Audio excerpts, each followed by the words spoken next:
Today I'm going to show you how to use the Texas Crutch for ribs, and in demonstration given by Mark Lambert of Sweet Swine of Mine in Memphis.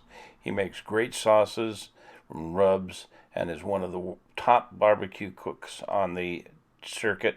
He's won just about every championship known to man.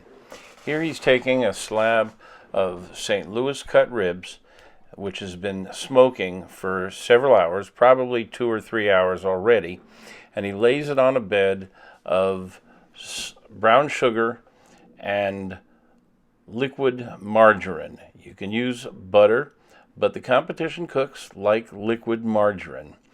Then he'll take a little bit of his vinegary sauce. He has several sauce mixes, but he likes the vinegary blend to put on top of it here because it balances the sweetness of all the brown sugar. And he'll put on just a significant but light dose on the top side, which is the bone side, the concave side. It's meat side down. And now he's going to wrap the ribs, and they need to wrap snugly so that the steam won't escape. You want to capture all the steam and the moisture, and that helps beat the stall, which slows the cooking process significantly, and this also keeps it moister.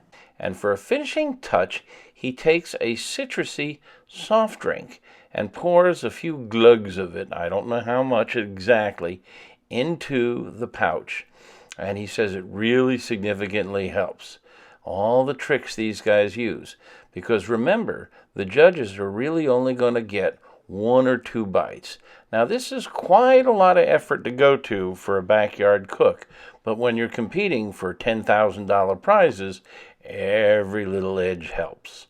And so that's the Texas Crutch for competition style ribs, and the results are beautiful, shiny, glossy, and sweet. A lot different than what we do for brisket. For a video of how we do brisket and to learn more about the science of the Texas Crutch, go to AmazingRibs.com/crutch.